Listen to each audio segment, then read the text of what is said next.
Hello, everyone. Thanks for joining the latest iteration of this MEF webinar series and taking your Thursday afternoon or morning, depending on where you are, to join us and watch this interesting webinar.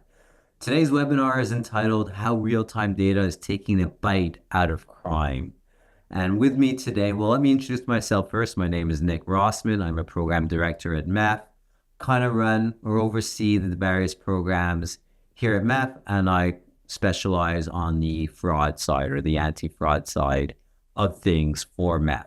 So that's me, and I'd like to welcome Brad Greer, who is VP of Data Solutions at NetNumber. And Brad will be walking us through today's webinar, and I'll be asking the odd question to keep the conversation going. So maybe to kick things off, Brad, you can kind of tell us what's going on in the telecom industry that's making it so necessary to have more and more advanced number intelligence tools, and give us a bit of a breakdown of what it is we're going to be talking about today and what NetNumber is doing to address increasing fraud. So over to you. Yeah, absolutely. And Nick, thanks for having me. It's good to connect again. And thanks everyone for attending the webinar.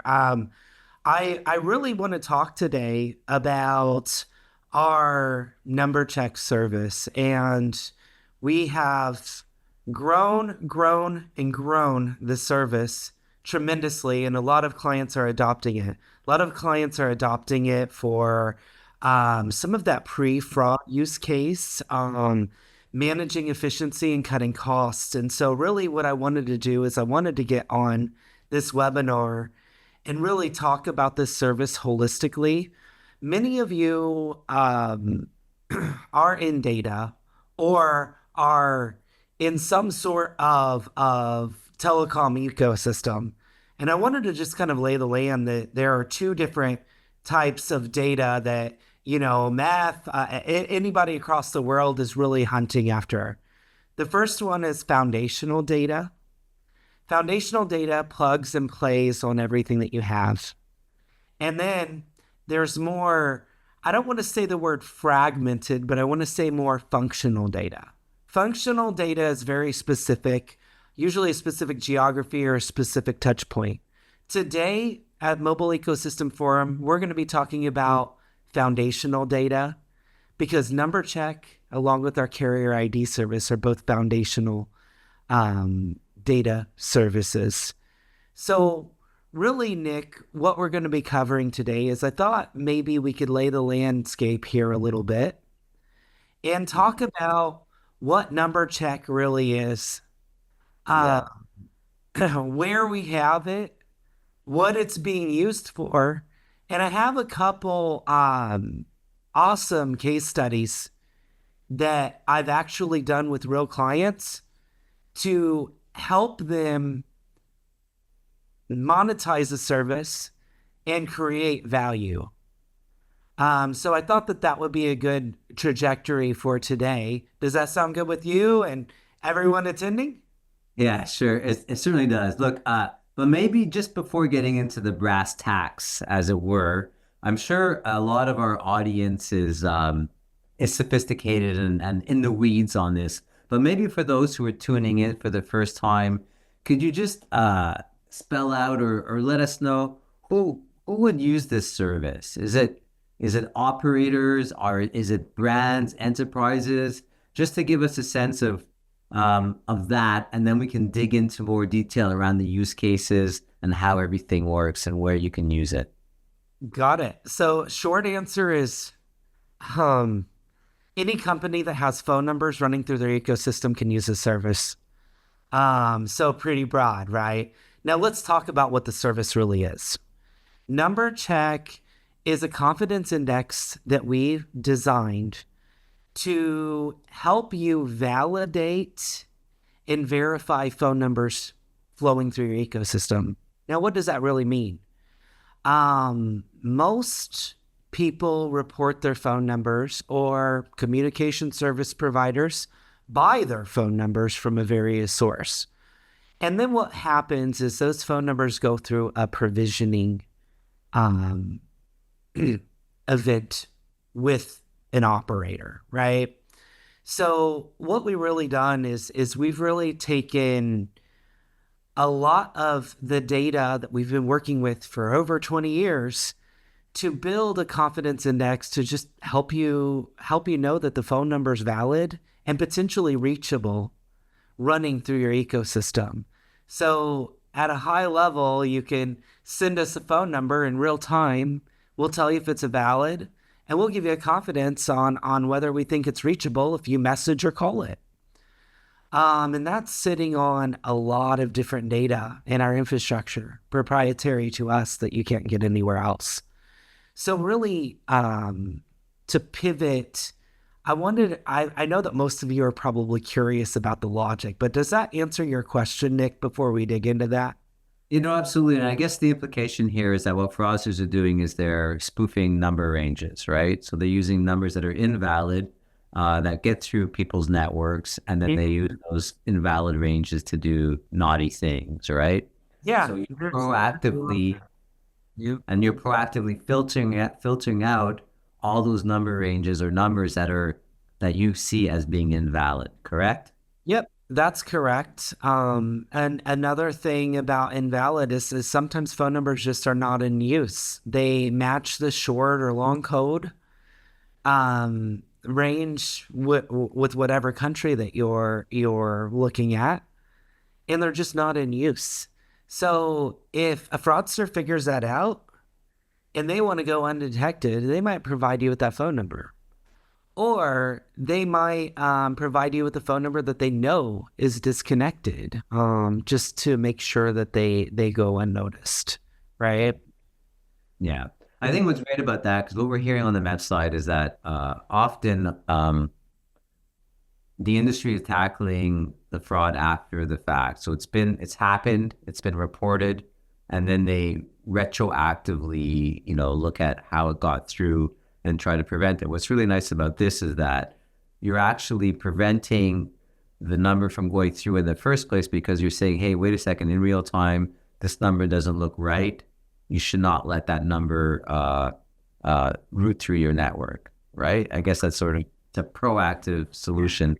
And it feels like it would apply to all sorts of fraud then, whether it's, we're hearing a lot about artificially inflated traffic. And we know that fraudsters who inflate traffic artificially often use unallocated ranges of numbers or invalid numbers. So that's a great example there, I think, of how this is really good for preventing that sort of fraud. Yeah, and another way to think about it, if you are a communication service provider and you have users on your network trying to send a message or make a call to a bad number, that creates a whole lot of anomalies and disturbances, right? You not only have a user that is not trusting their communications, even though they're trying to message a phone number that can't receive messages at this time or isn't active, or making a call that doesn't go through, you're creating all kinds of friction and also back end cost as a communication service provider.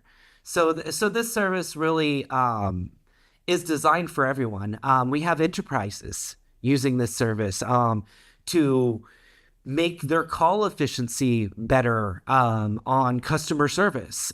We have some people even using it for marketing use cases. It's being used a little bit of everywhere, and I'll cover some of that in some case studies that I put together specifically for this audience, because I think it's very simple, very basic, a quick and dirty way to validate and verify phone numbers in your ecosystem. And that's why we created it, because we believe in everybody having phone number intelligence for all. So we wanted a very simple system that everyone could easily integrate and just cut out the static in their phone numbers. Great. I mean, so I feel like I've taken you off on a bit of a tangent. Apologies, but I'm just trying to clarify for myself and hopefully for our audience as well. Did we want to dig into more detail about how the solution actually works, or go straight into your case? Yeah. Okay, let's go into how it works.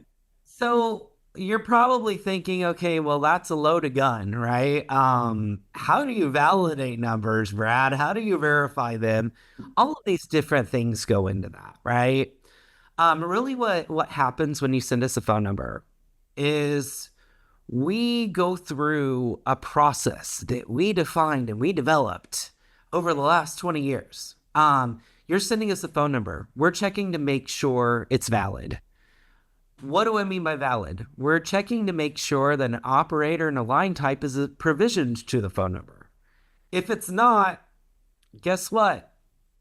It's going to come back as a 0 score, right? It's not valid. It's not reachable in any way. If you do anything with the phone number, it won't happen. So then after it all checks out and we know that it's a valid number, we're looking through our fraud prevention registry, which is something we released very recently. There's been other webinars on it. We're looking to see if there's been any fraudulent activity with the phone number. And when I say fraudulent activity, I mean hard fraud activity.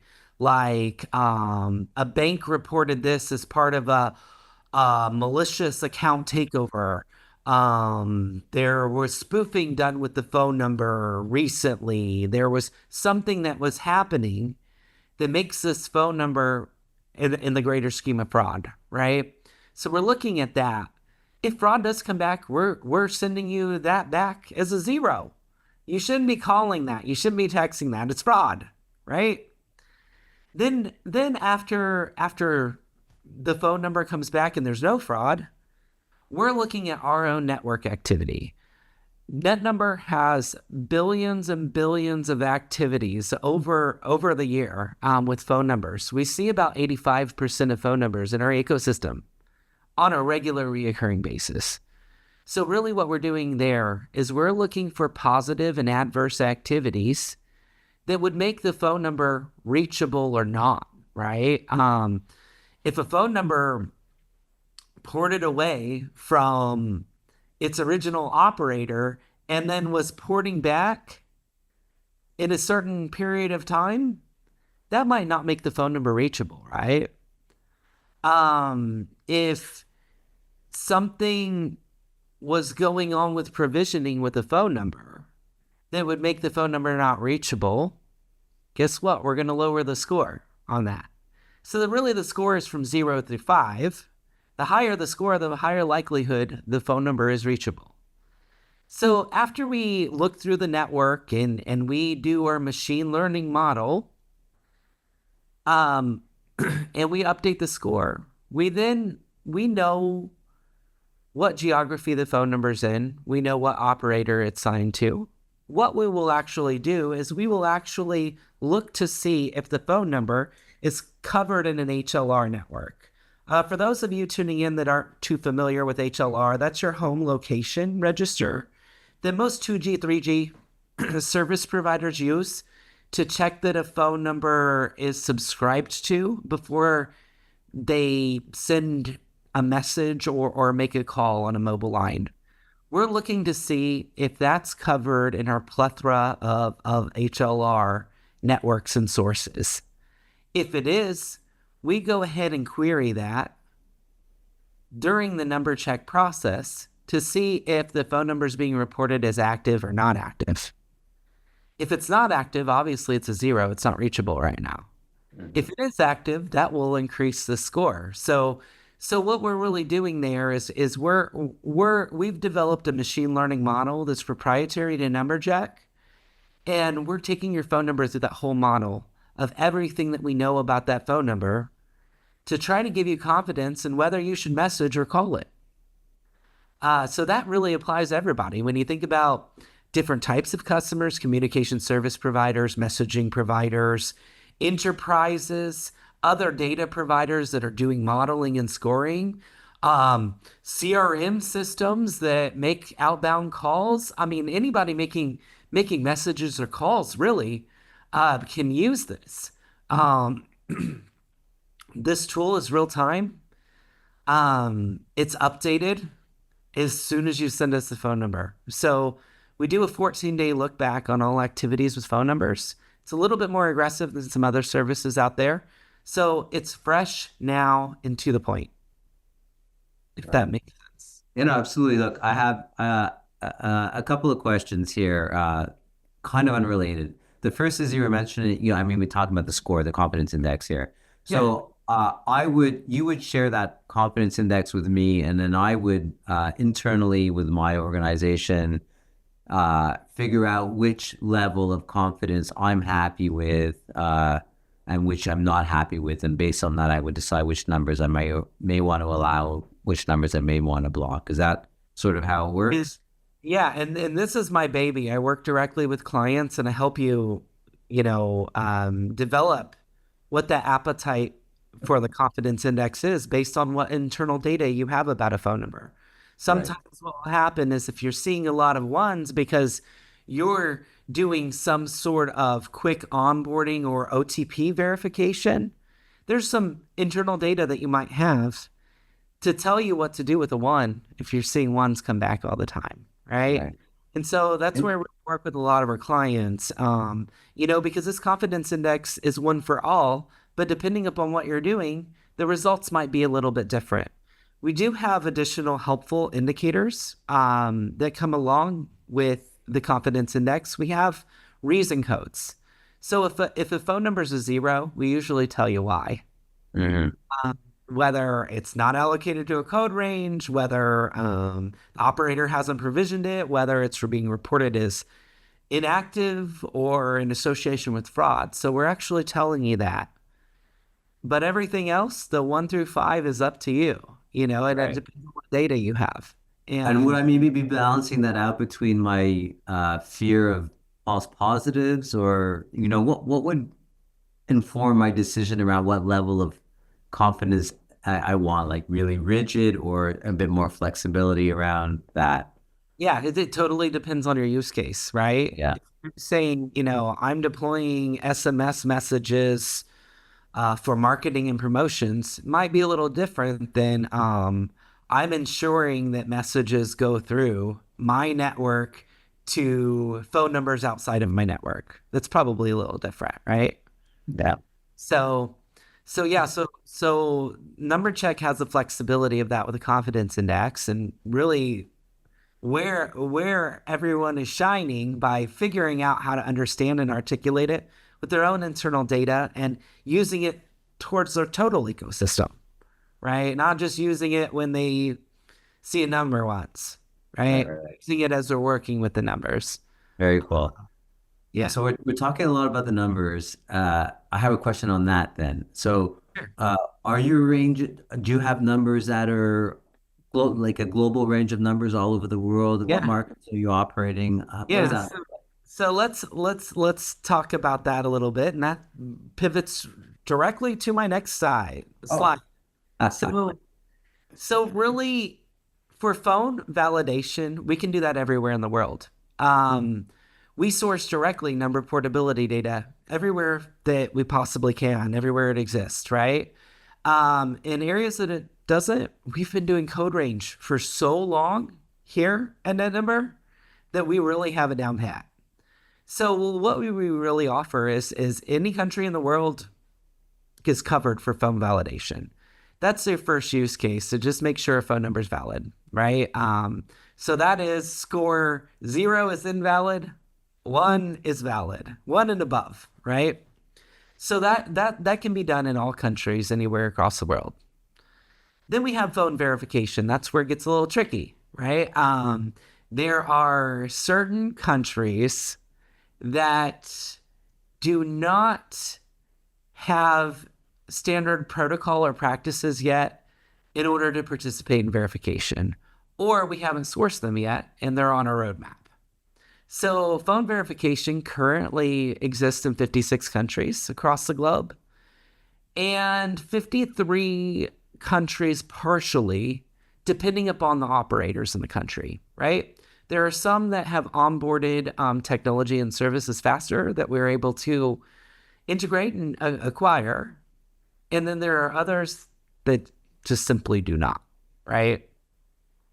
Um, and for if you're using it explicitly for fraud verification, we have onboarded a lot of fraud signals in the United States, and we're working on global now. So this is a living, breathing service, and we started it a year and a half ago, and it's grown substantially. And another year and a half, who knows how much it's going to expand and bring the value, right? So this is really our coverage, So roughly every country, validation's covered. Roughly, we can give you visibility on about 108 countries for verification. Uses in the confidence index. And then fraud verification right now is United States, but we are starting to source and we're evaluating globally. And so definitely look out on LinkedIn when we start getting some of those global sources. I will definitely be posting that in my network. All right. So just a little bit of clarity around when you say growing. Apologies if this is a novice question. So when you say growing, when you're in a market in a specific country, does that mean that being in the market, you have 100% of the ranges of numbers in that market, or do you grow the ranges that you have in each market? And the second part of that question would be, I guess when you say growing, you're growing markets as well. So each year you hope to be in more and more markets. Is that correct? So little yes, little no. So what I mean by growing is the foundation of phone numbers and numbering plans and everything has been established, right? It's not about that. It's more about the signals and data required to verify phone numbers, right? There's different types of data that you can use to verify a phone number, whether it's messaging or voice.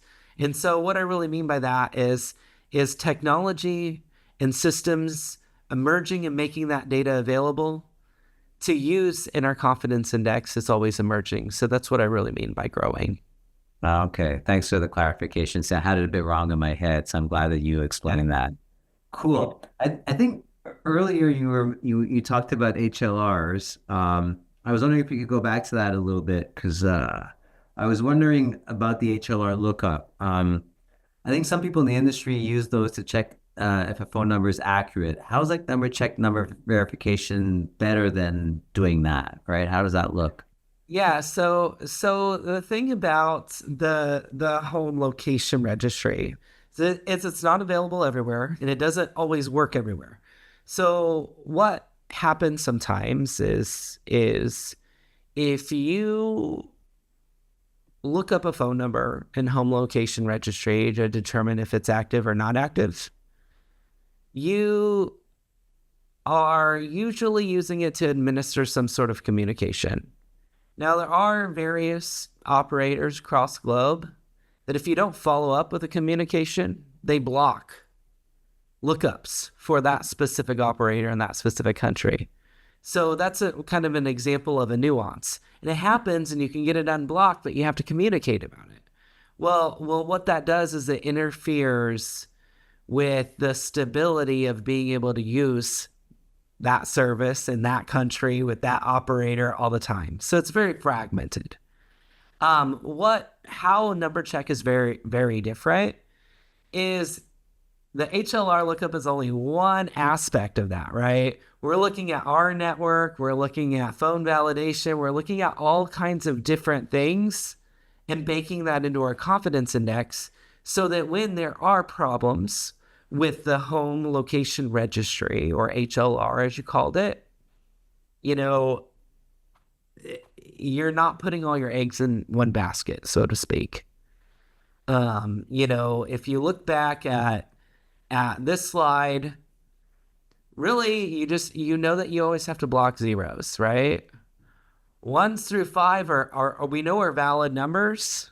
The higher the score, the higher the likelihood based off of some of these things that I highlighted here on the slide.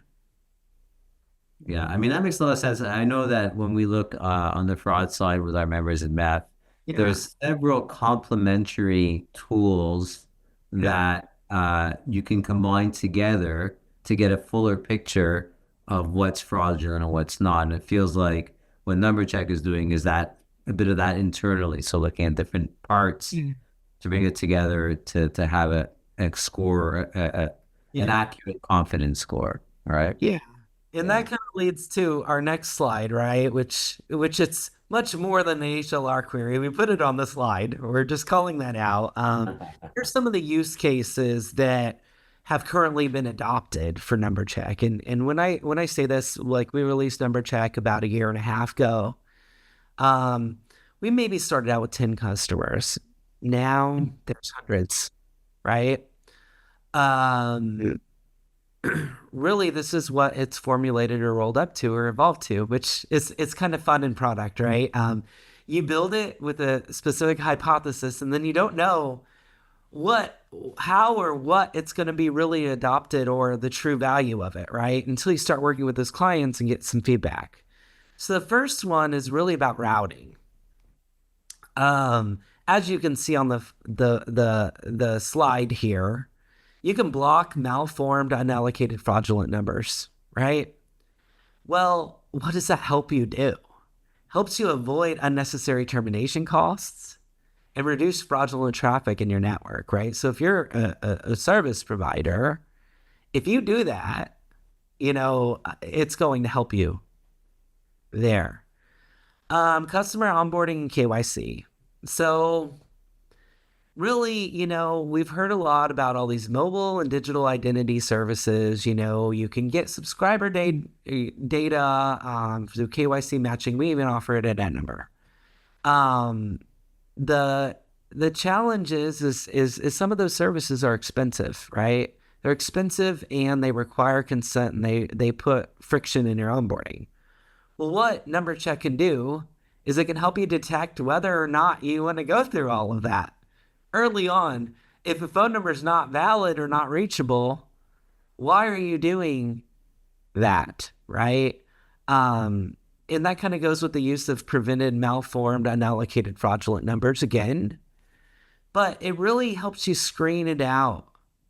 It helps you screen out some of those costs that you might otherwise query, right? It's cost effective. It's quick. If you don't have the phone number right with all of the other data elements, I would argue that you don't have it right to begin with to start your fraud investigation, you know? So that's how it's kind of playing with customer onboarding and KYC. Yeah, it makes a lot of sense. I know at this point I'm pretty excited, and I'm sure our audience is. Maybe we can dive into some real world examples. Yeah. Yeah, all right, go for it. Yeah. So I'll just highlight the first one. This is a messaging provider, and forgive me, I just try to I want to protect our customers' identity, right? And their strategic values. And so I kind of had to roll this up to a very simple flow, right? But basically, what was happening with this message provider is they were bleeding on undelivered SMSs. So any of you not messaging, basically, if you are sending an OTP or whatever kind of messaging business you're doing, you were paying per SMS transactionally. Sometimes, depending on the country, sometimes it's 1 cent. Sometimes it's half a cent. Sometimes it's a millicent. Whatever it is. What happens is you pay whether or not that message goes through.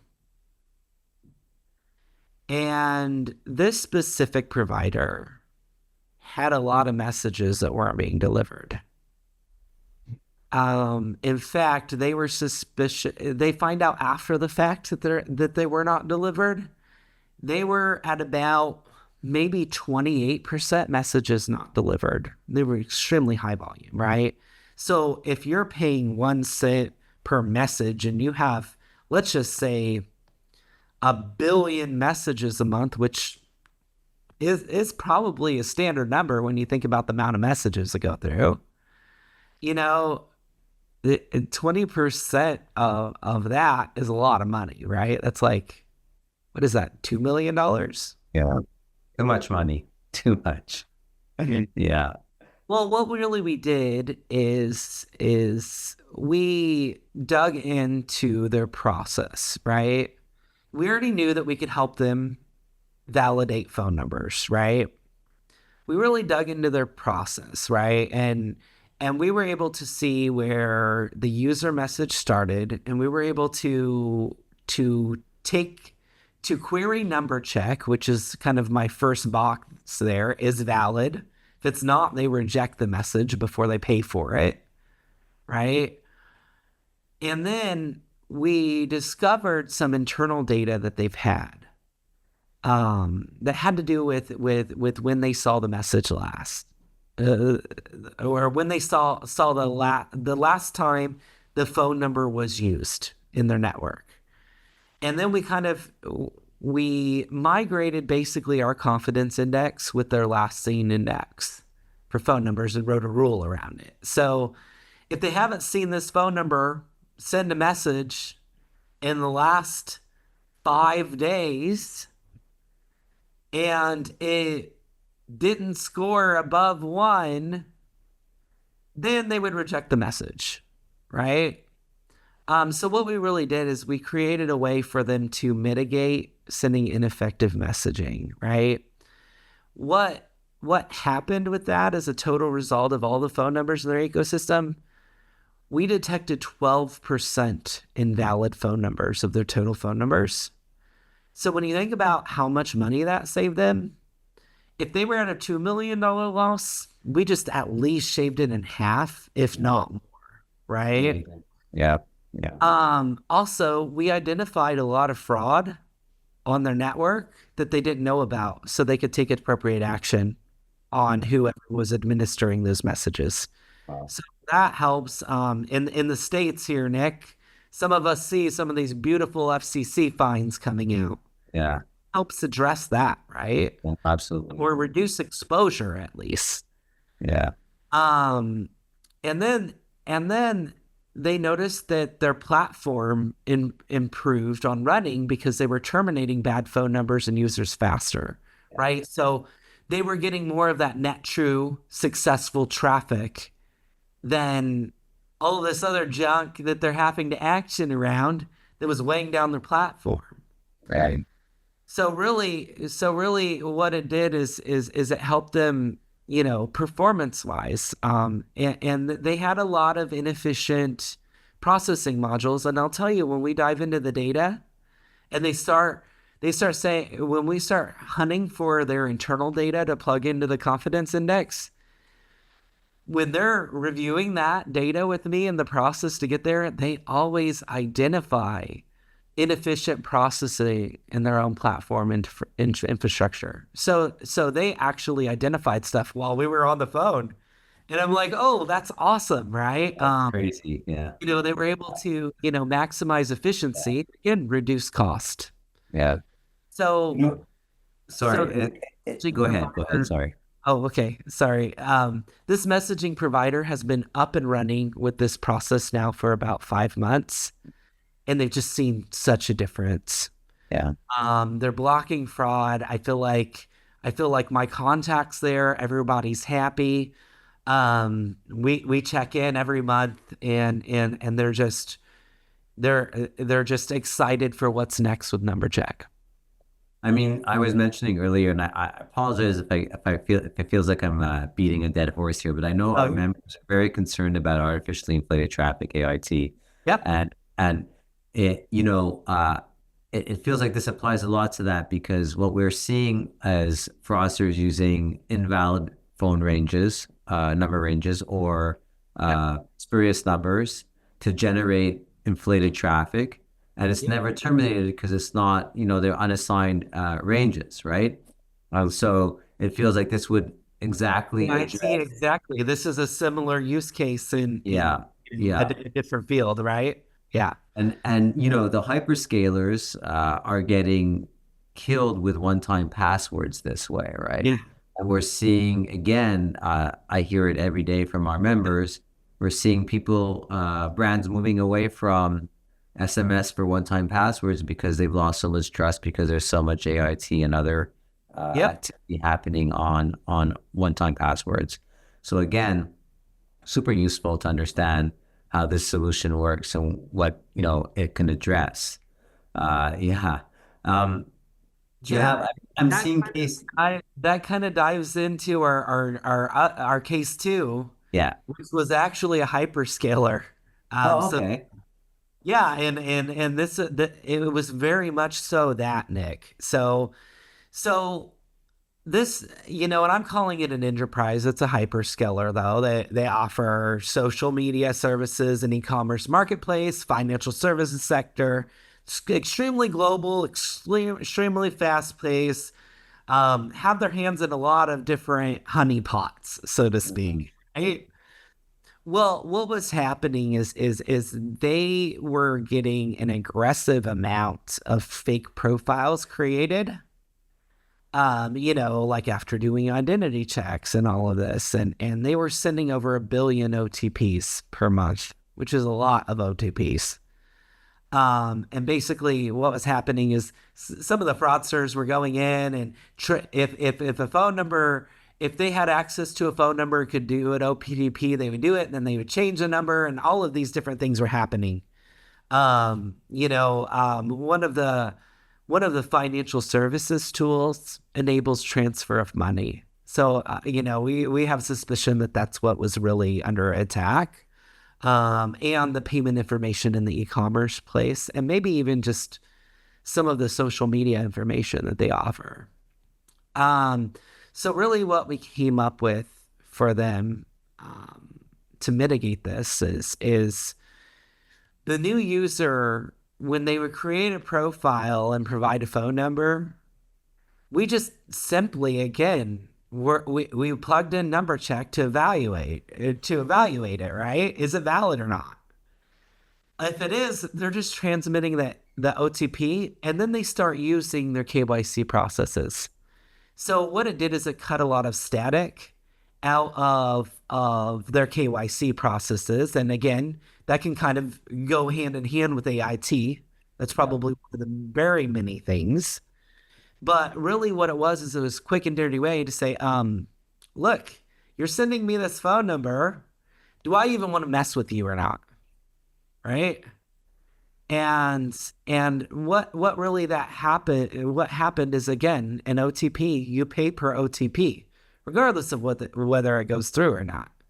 What it Mhm. did is it resulted in them saving about $150,000 a month on OTPs. Yeah. Yeah. And it reduced, they noticed a significant reduced fraudulent profile creation by 11%. Again, they terminated bad users faster. Um, they created a full process to refresh to ensure hygiene. So when anything changes on a profile now, they query number check to make sure the phone number is still valid and still reachable. If something changed with the person, maybe something changed with the phone number, right? Well, they're using those different confidence index scores to kind of help them streamline how they engage and communicate with their existing customers, and to look for things that they might need to verify on the other side, right? Something changes with a phone number, it's very possible that something changed with something else that might be subject to your KYC. Yeah. I mean, it's a win-win-win situation. It creates better customer experience because obviously customers are calling in and complaining when, you know, when they're seeing potentially fraudulent activity on their phone, saving money for enterprises, even saves money in terms of customer service, right? Because angry customers they're not calling the operator, they're usually calling the brand, right? To say what's going on, why am I getting this message from you? I shouldn't be getting it.